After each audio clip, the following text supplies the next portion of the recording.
Donc c'est pour ça que c'est le libre arbitre, c'est ça qui est la clé de la non-soumission à des mesures complètement insensées.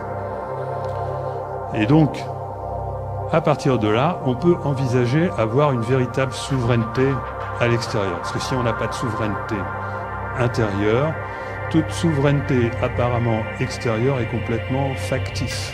D'accord ? C'est-à-dire qu'on sera automatiquement manipulé, c'est-à-dire que c'est l'illusion du libre arbitre. Si on n'a pas de souveraineté intérieure, on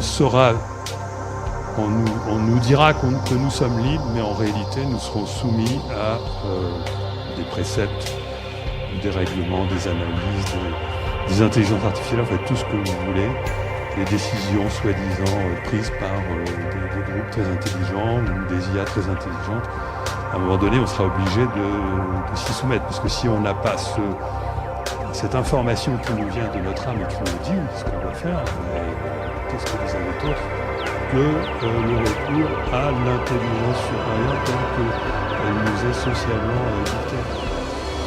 Et donc, et quel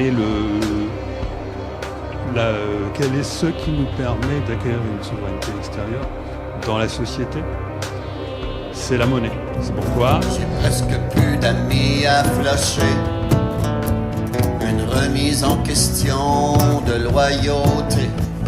La grippe chinoise m'a fait faire le tri. Hypochondriaque malade, ben trop soumis pour moi. Hypnotisé par un discours one way. Pas moyen de débattre ou d'en discuter. Les dangereux seront les courageux, puis les junkies seront les contagieux.